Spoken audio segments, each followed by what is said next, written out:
பெண் ஒருத்தவங்க மருத்துவரா பணியாற்றிட்டு இருந்த அதே மருத்துவமனையில பிரசவத்துக்காக அனுமதிக்கப்பட்ட நிலையில திடீர்னு உயிரிழந்த சம்பவம் பெரும் பரபரப்பையும் சோகத்தையும் ஏற்படுத்தியிருக்கு.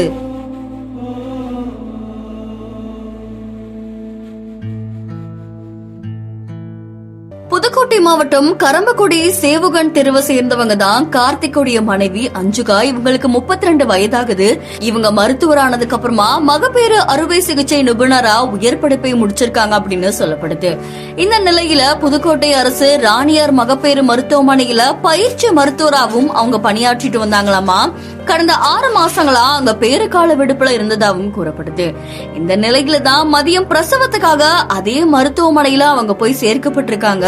அவங்களுக்கு இரட்டை குழந்தைகளும் பிறந்திருக்கு. ஆனா குழந்தை பிறந்த கொஞ்ச நேரத்திலேயே அஞ்சுகாக்கு அதிகமான ரத்தப்போக்கு ஏற்பட்டதாகவும் சொல்லப்படுது. இதை தொடர்ந்து அங்க பணியில இருந்த மருத்துவர்கள் அஞ்சுகாக்கு தீவிர சிகிச்சையும் அளிச்சிருக்காங்க. இருந்தாலும் சிகிச்சை பலனின்றி அஞ்சுகா உயிரிழந்த சம்பவம் பெரும் பரபரப்பையும் சோகத்தையும் ஏற்படுத்தியிருக்கு.